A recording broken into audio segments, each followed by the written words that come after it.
Welcome to the CyborgNest Podcast, a series of discussions that explore human enhancement, innovative technologies, and the impacts that they have on humanity, the Earth, and our future. On today's podcast, we speak to Natasha Vita-More about the transformation of the human and her personal experience of illness, which inspired her to research theories and practices which could improve the human condition, otherwise known as transhumanism. Hello everybody, I'm Liviu, Babitz, the co-founder of CyborgNest. At CyborgNest, we create new senses for humans to be able to experience their reality in an enhanced way. And this is our first podcast today. And we have the pleasure of speaking with Natasha Vita-More. And for those that don't know who Natasha is, if there is anyone like that, so Dr. Natasha Vita-More is the founder of Humanity Plus Lab and the executive director of Humanity Plus. She is a futurist leader in a wide range of experiences across the fields of science, design, and technology.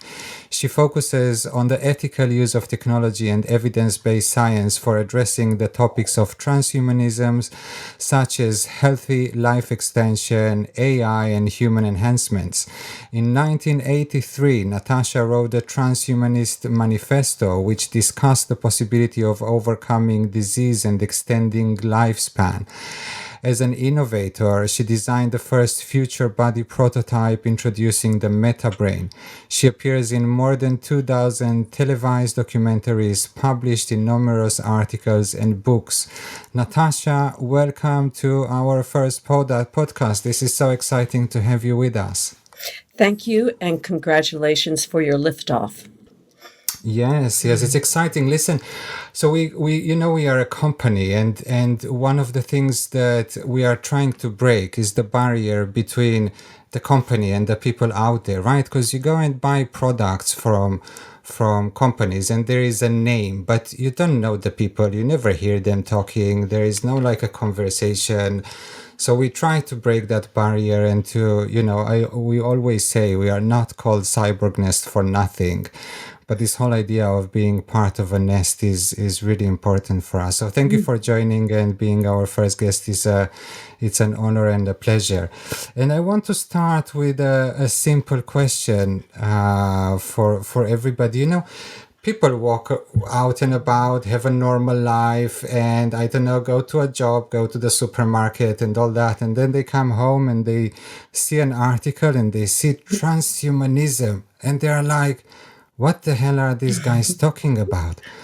So can you give us in few seconds, for those that don't know what that is, what is transhumanism as far as you see it?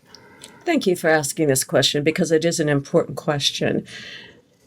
In its simplest form, transhumanism is a science and a philosophy that specifically refers to transformation.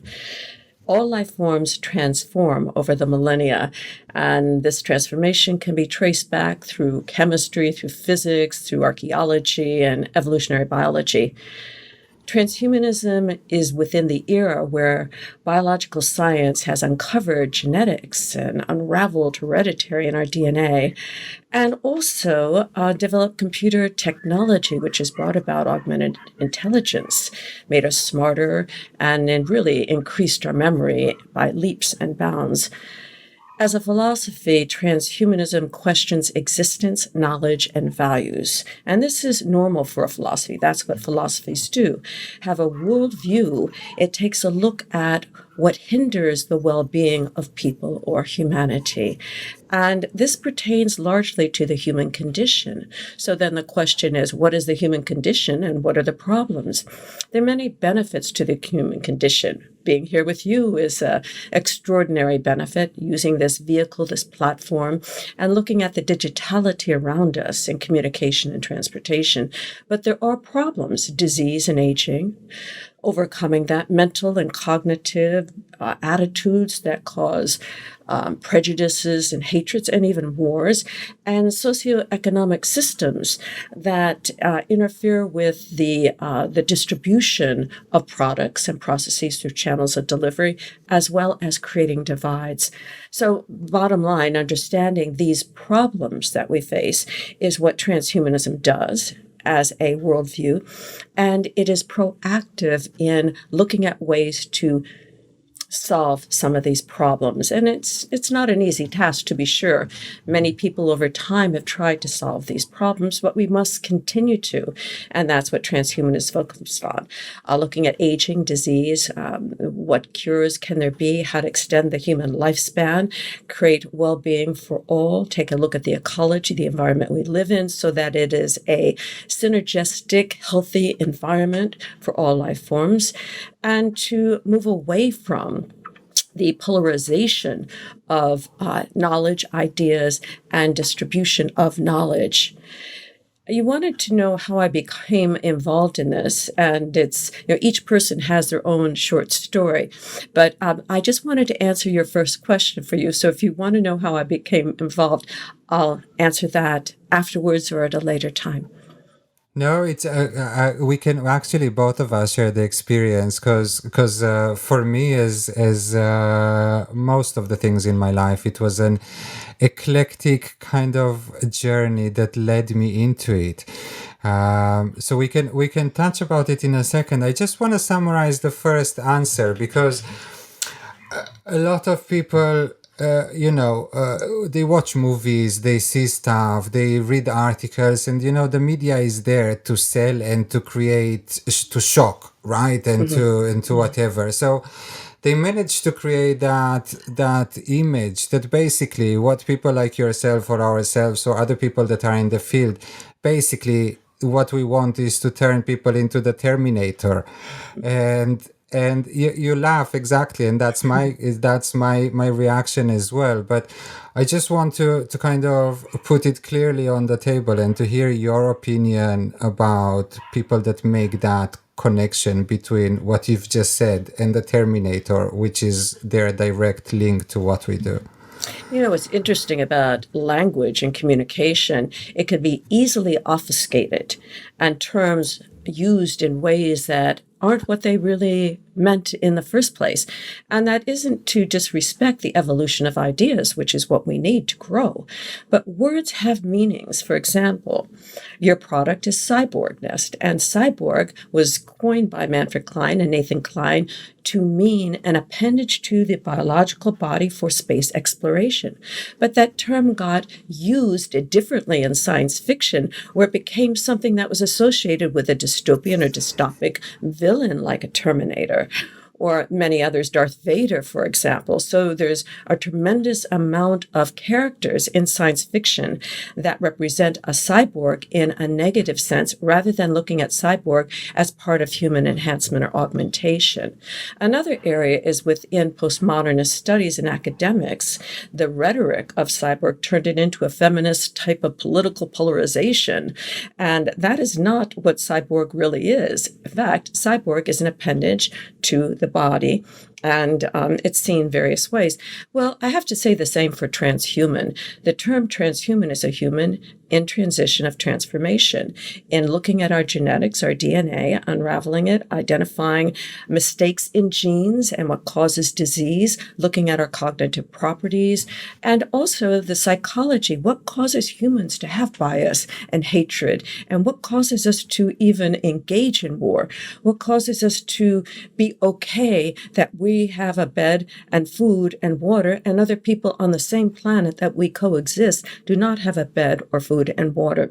So these normalities that have been ingrained in us, I don't want to say the haves or the have-nots, but just this indifference that seemingly is around us is not really true. I think people more truly care about each other and want to live in a healthy environment. But it doesn't get the press. As you said, there's a lot of hyperbole in the media, which takes ideas and splashes them out there through filters that misconstrues and obfuscates ideas and turns them into a fear tactic, because that's largely. They need to sell, don't they? That's the sad reality that we have to fight. I think you said a very nice and simple question that I would like the listeners to remember and maybe to share forward, that a transhumanist is a human in a state of transition, right? So I think that is a very simple and kind of distilled way of understanding things. And obviously from that point onwards, things can be taken into a bad transition or things can be taken into a positive transition. And I think that that's what people like yourself and our company and other people on this planet are trying to do, is to, and it leads me actually to your question about how did we get into transhumanism. But you go first and then I'll tell my story. I'll be short and sweet on this, because I'm writing a narrative for it to be a performance piece, because everyone's stories are so interesting, and I think that TED Talks really brought storytelling to the forefront over the past couple of decades. But my story and how I got involved is, I was working outside the country. I was living in Japan. I became very ill. And when I came back to the United States, I thought about why I became ill. And I survived. And that was quite phenomenal in the first place. But in the second place, I thought, what am I going to do with the fact that I overcame the illness that I had and actually survived it? And I'm alive now. And what can I do with my life? And it was a turning point for me from the fine arts of the visuals, making films and videos and performing a lot, to where I thought, wait a minute, there's something not right here. Something needs to change. I was very impressed by the leaders in videography and virtual reality and using technology to create all sorts of immersive environments, which was really starting out in the late 1970s and carried on through the 80s.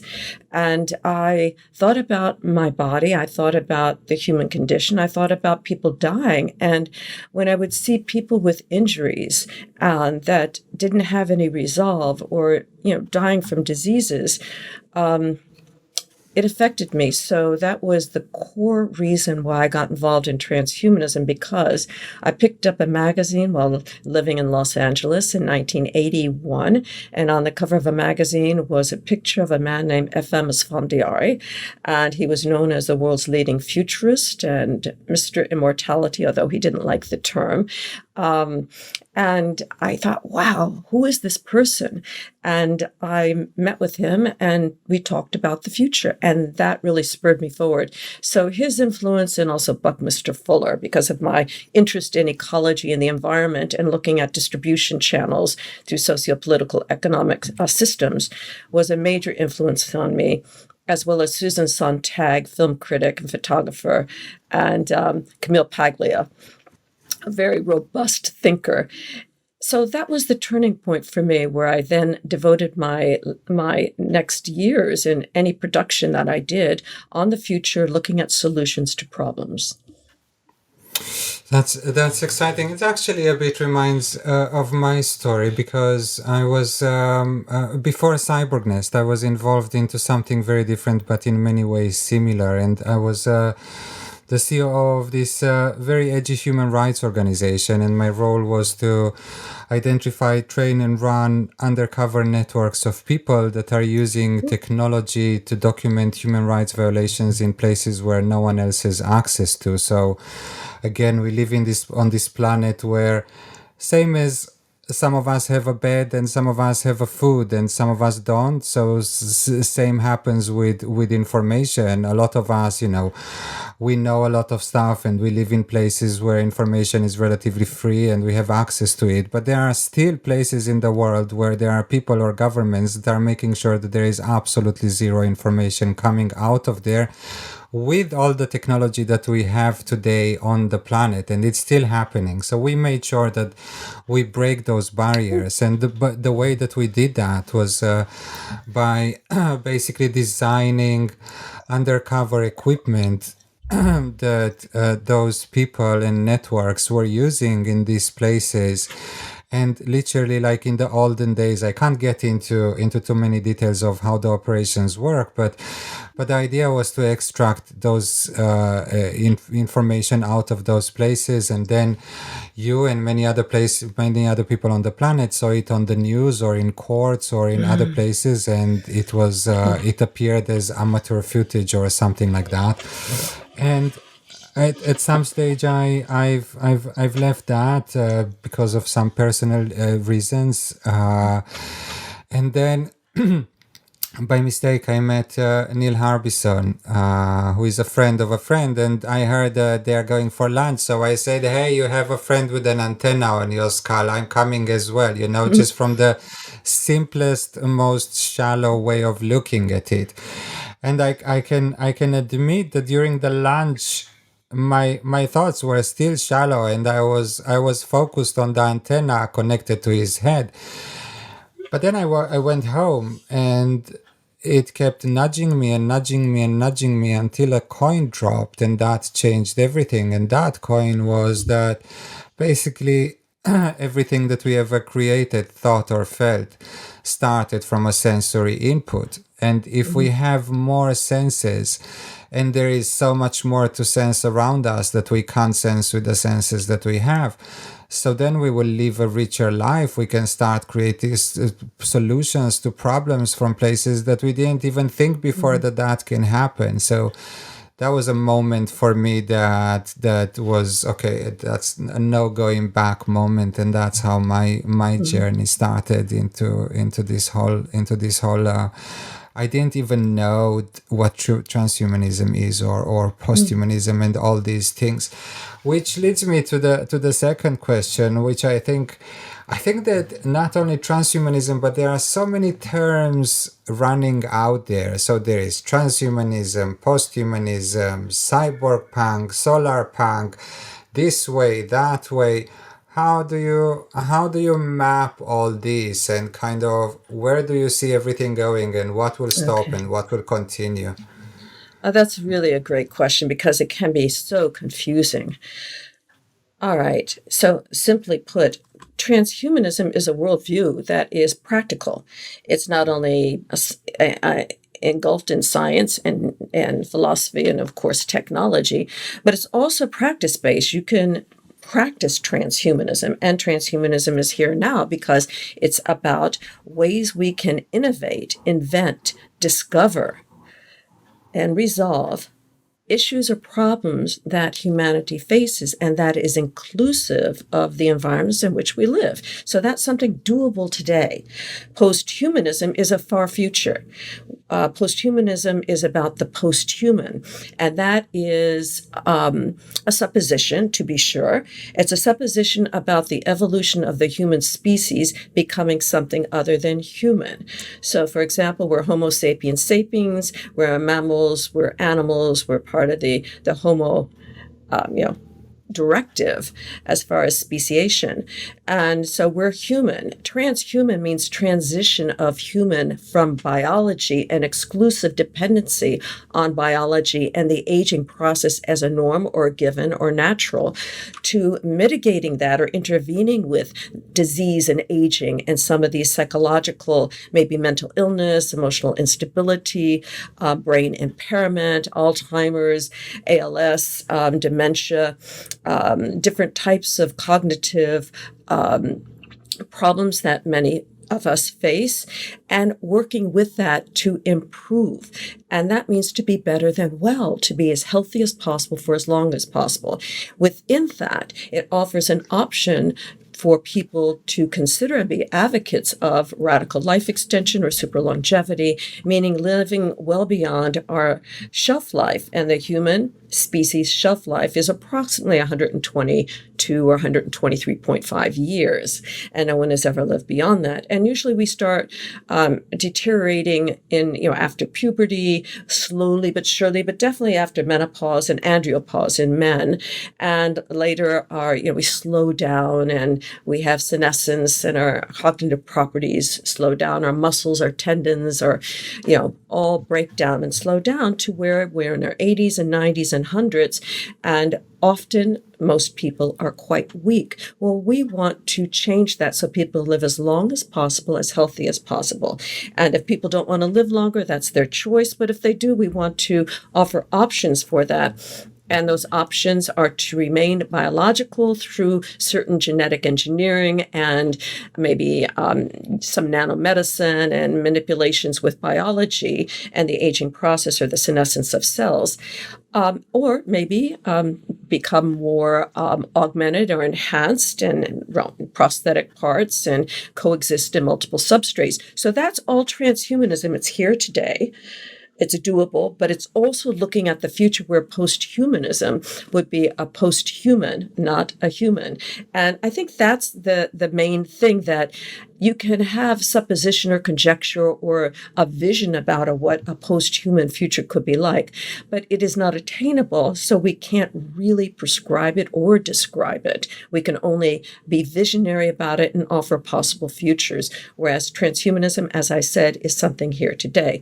Now, the cyborg or the different cyborg groups or the hackers, the grinders, any of those groups they don't have to be transhumanists to manipulate their bodies and, through piercing or augments or, putting a chip in their finger or, doing any type of augmentation. That's their thing.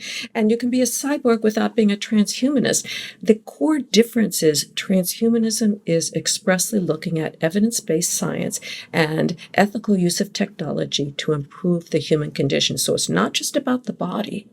It's not just about the mind. It is about the circumstances in which we live. And that is a separation through the anthropocentric view of maybe some of these groups or subgroups and the core of the philosophy and science of transhumanism. I love it. I think it's such a simple and genuine, from the heart way of putting it. Because I'm looking at you, and I'm not only listening, but I'm absorbing what you're expressing, and I can see that there is a true care about what is happening, and that's the place where we come from as well. And I think that is so important to pass onwards, and for people to understand that we are not here just to play with our bodies or to see what we can stick into it or put on top of it or to experiment to do whatever. But we have a mission that has values. I mean, I think the word values is a word to throw here. And it's not just for the sake of curiosity and playing, although curiosity led us into those places. Yeah, exactly. Well said. I'm gonna drop, because you spoke about lifespan and the time that we are supposed to be on the shelf, our shelf life as humans, and there is one of our people from the community, a young person called Dodo, and she wanted to ask you if you're afraid of death. Oh, no, not really. Not any more than the next person. I would think I probably don't want to have a painful death. I think, drowning is supposed to be the easiest death, but I get claustrophobia, so I wouldn't want that. Probably the easiest death would be not to know what's coming, in your sleep or something, but absolutely not afraid of death. I don't like death. I don't welcome death, and I find death a hindrance on my life, to be sure. But it's not about fear. For goodness sakes, I think about some of all of us have a history of disease and injury. I remember I went through a car windshield head first. I could have died from that, but I didn't. But I still drive in cars. As I said in the beginning, the reason why I got interested in the vulnerability of the body was from my firsthand experience, being very, very ill. And literally hemorrhaging to death, and someone found me and saved my life. And fortunately, Wow. that person spoke English because I was in Japan. And the doctor said, doctor came and translated through my translator that I may not live. So I just said, okay. And I remember at that moment, I had no fear at all. In fact, it was interesting. I had a sense of peace. And even though I was semi-conscious, I was more concerned about getting blood on the people around me and that they were okay. And I was willing to let go. So it has nothing to do with the fear of death. But thank you for asking that question, because I think it is a very important question to ask. Yeah, I think Dodo is a very young person, and I think that's for young people or younger people, it's a question that obviously they debate themselves with all the time, and how long we gonna live, and how is that going to be, and when am I gonna die? And speaking about life extension, it's such a hot topic in the world today. Yes. And you and your husband and Max are at the core of working on it. What can you tell us from behind the scenes, or something what should we expect that is going to happen? Oh, this is such a great question, and it's such a broad question, so I'll try to concretize this for you as best I can. But we can follow up with this if I leave any gaps in my thinking. Let's see. Bottom line, we as humans have been around, or our species as Homo sapiens sapiens, as we've evolved, have been around for 100,000 years. And during this time, there have been an array of achievements that we've gone through to help sustain our lives. Our fight or flight is still located in our brainstem, and that impulse drives us to do whatever it takes at the last moment to help save someone's life or our own lives. So when taking a look at longevity, it makes sense that now that we have certain technologies that can unravel our DNA and take a look at our genetic makeup, and even into the genes to the proteins, proteinomics, and to see the functionality of what's going on, and where there's some coding mistakes, and using gene therapies like CRISPR to let's say, fix them or to remove the faulty genes and put in copies of healthy genes or functioning genes. This is all very important. So the longevity field is still at its infancy. It's still in an embryonic stage. I think the biggest accomplishment is that humans, by and large, are fully aware, those of us in the industry or in the sciences and technologies, and that includes ethics, etc., are aware that we can manipulate our DNA, our genetic makeup. And this is a big thing, because up until the mid to late 20th century and into this 21st century, no one thought we could. Of course, there were dreams. The Taoists had the pill of immortality, and Jean Foucault looked at what causes disease and aging and how to stop it. Yep. And of course, Nikolai Fedorov was a pioneer in Russia, looking at how to get over this disease of death and how to resurrect people from having died. But we've done that. In the past, and not too long ago, even 100 years ago, if someone's heart stopped, they were considered dead. But today we have defibrillators that we can put on someone and recharge their heart. And that's amazing. And that's a very simple one that's done on a daily basis, probably hundreds of thousands of times a day for people who have heart attacks and or strokes. So we can regenerate the heart, reignite the heart through electrical currents. And this is a marker. It's a major marker for humanity that we can bring back someone from the dead. With that said, that's just one example. We have, 25% of the variations of our DNA is prone to disease. and the rest of it is healthy, but we need to find that 25%. And there's research being done in the enzyme telomerase, which is the end of telomeres, which is shortening, is considered or thought to cause aging. There's also the senescence of cells, that the daughter cells can only duplicate so many times before you start getting wrinkles or gray hair or weakness in your joints and arthritis.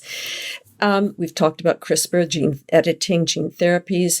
And then there's also something, we coexist with another agency. It doesn't have agency per se like senescence or sapiens, but another form, which is mitochondria. And mitochondria is in almost every cell of our body, and it produces about 90% of our energy. And that mitochondria is an organelle, which is a different type of life form, if you want to say it's alive, but we need to work with that. So we're looking at what is causing mitochondria to be healthy or not healthy, and could this affect our energy levels, which affects our whole entire system and our ability to function. So the vision of life extension is largely looking at our DNA and genetic makeup and some of the mistakes in coding of the DNA and how to better resolve that or mitigate it. Another area that's very important is to take a look at what's going on in the environment. How healthy is the environment that we live in? And we're finding that there's certain pollutants and additives in our food, preservatives, etc., that can cause disease. But this is really not big enough. So what is being worked on and behind the scenes, and I think is most important, is a field called nanomedicine, and it stems from nanotechnology. And in nanomedicine, it would be tiny microscopic, maybe carbon microscopic computers that are programmed to go in the body, much like you put in a vaccine in the body or take a pill in the body. And it would be programmed to go to an area of the body where there's a breakdown of cellular structure within the organs causing disease and repair it. So in the future, the idea is that the body would be regenerative and revigorated on a moment-to-moment basis, so that while we have this biological system, which is constantly functioning through our central nervous system to our peripheral nervous system and sending messages up and down our spinal cord to our brain, we would also have invited another entity or agency, which would be a tiny system that would go in our body and work with our chromosomes and our proteins and our enzymes and all the different worker bees in our body to help them keep the body healthy and safe.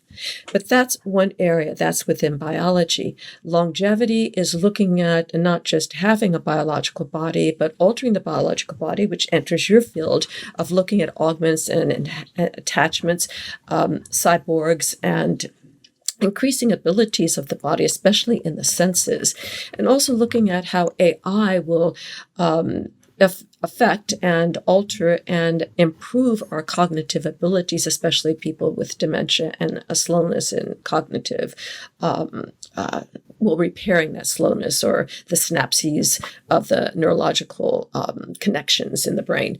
But also backing up the brain, the mind, and backing up memories, really important for us, and to build substitute or secondary or tertiary bodies like I designed, which we mentioned earlier in this discussion, which would be if this body totally collapses and is no longer functional, then we would use what I call the whole body prosthetic we could have an alternative body. So those are just some of the basics. But I think when you mentioned Max Moore and my work, which is separate indeed, but we're both cryonicists, and the field of cryobiology is really advancing. Organs are being frozen. We know that it's ethical and has an incredible efficacy because of the infertility field. Eggs are frozen, sperm is frozen, embryos are frozen. In fact, the first embryo baby in 1972, or it was a test tube baby, was injected into a womb and the woman gave birth. So we're looking at a history of infertility being at the forefront of longevity and manipulating or mitigating or intervening with some of the problems of biology. But longevity is sometimes we may wish and hope to have all these new technologies and advances, but Something happens that's unexpected. Walk outside, get hit by something. Driving a car, get smashed into something. Doing our best and something happens. And this is unavoidable. We cannot predict some of these unintended consequences.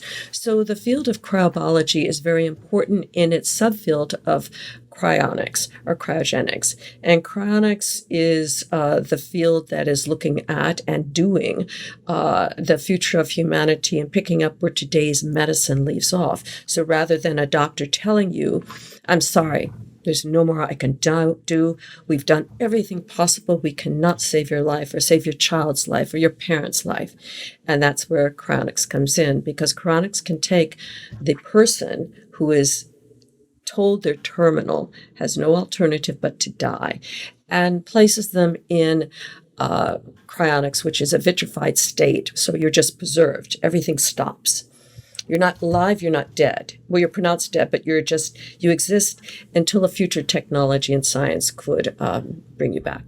So that's at the cusp and actually being done now. There's many hundreds of people in cryonics today, and the research on it, the advances in it will only get better and better.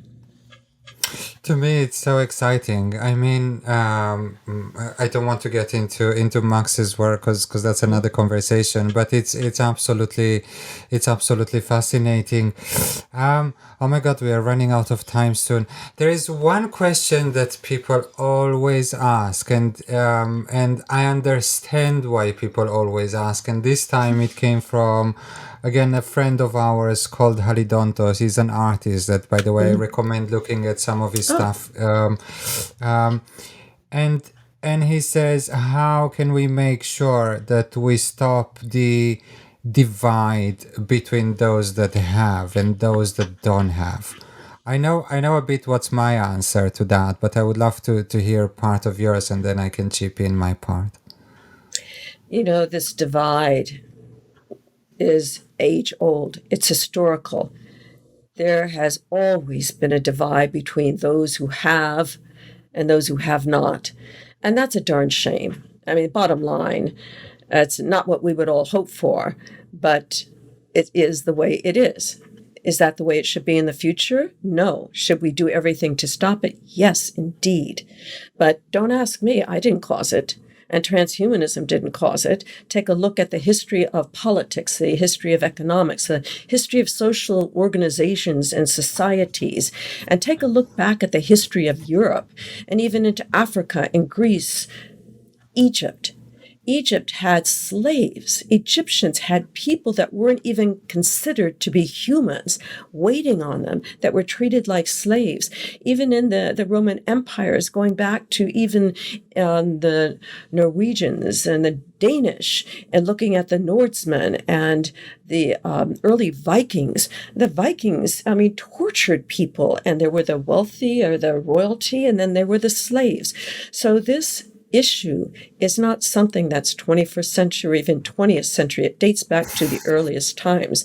And mind you, we could probably ask an archaeologist to look at the bone structure or the environment and see if there was a hierarchy there, and we could probably get a somewhat definitive answer. But claiming that it's historical and it's been around is not the answer. It's just a realization. And we must have a strong understanding of history in order to learn from our past and become better ancestors for the future.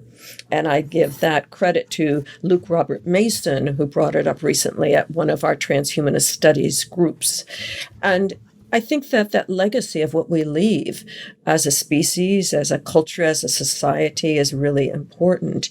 And within that, what we want to do is uplift people.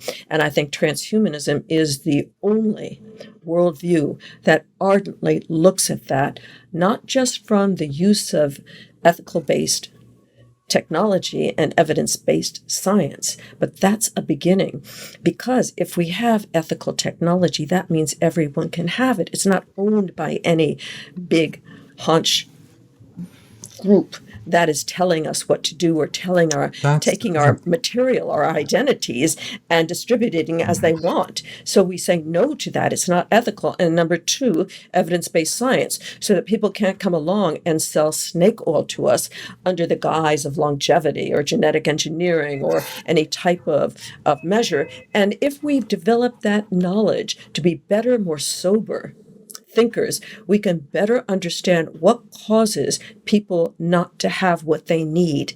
And education is probably the most obvious and clear-headed answer to that. Totally. I think it's fascinating because I loved your answer, because that's my answer usually. I always say, listen, we are creators. We are people that come and wake up in the morning and try to create a better humanity, a better earth.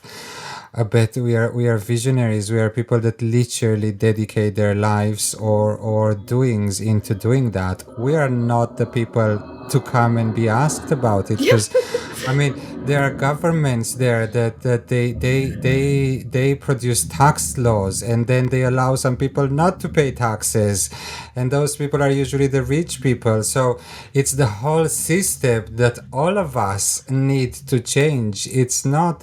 And it's at not the same time, no one should not have to pay taxes. If everyone paid a percentage, then even if you're poor, you still contribute, and then you have and contributing is one of the biggest builders of self-esteem. As long as you know that you're part of the group, part of the team, a player in it, then you can have a level of pride and self-ownership.